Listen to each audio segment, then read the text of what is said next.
காசி எல்லாரும் சொல்லும் பொழுது சொல்லுவா அது ஒரு பெரிய ஞான கஷேத்திரம்.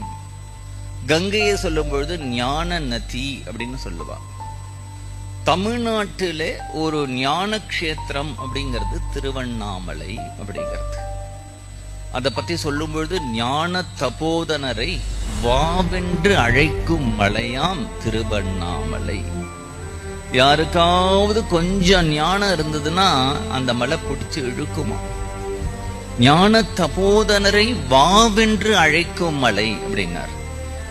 சரி, அழைச்சாரே, அழைச்சிட்டு என்ன பண்ணுவார் அப்படின்னா தங்கிட்டே வச்சுருவாராம், வெளியில விட மாட்டாராம். நிறைய மகான்கள் எந்தெந்த கஷேத்திரத்துல இருந்திருக்கா, இப்படி வெளியில யாத்திரை போவா வருவான், பல கோவில்களுக்கு போவா.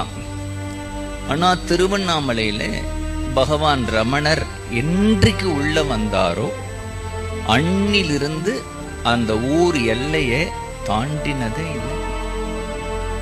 தாண்டினது இல்ல, அவர் முதல்ல என்ன உபதேசம் பண்ணினாரோ கடைசி வரைக்கும் அந்த உபதேசத்தை காம்ப்ரமைஸும் பண்ணிக்கல, அதை சேஞ்ச் பண்ணவும் இல்லை.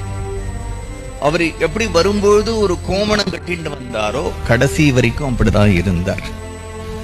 ஆரம்பத்தில் எப்படி பணத்தை கையால தொடமாட்டாரோ கடைசி வரைக்கும் அப்படிதான் இருந்தார். எந்த வாகனத்திலையும் அவர் ஏறினதில்லை. திருவண்ணாமலையில வரக்கூடிய ஞானிகள்லாம் எப்படி இருக்கா?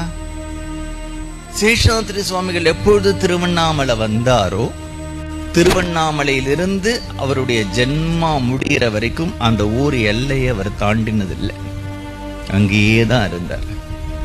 ரமணராவது இப்படி பவள குன்றுல இருந்தார். அப்புறம் அங்க ஒரு பச்சையம்மன் கோவில் இருக்கு, அதுல இருந்தார். ஸ்கந்தாசிரமத்துல இருந்தார், கீழே இருந்தார்.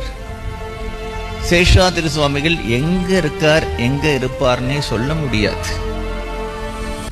ஞானிகளுடைய நிலைய சாஸ்திரங்கள்லாம் சொல்லும் பொழுது ஞானிகள் 3 விதமா இருப்பா.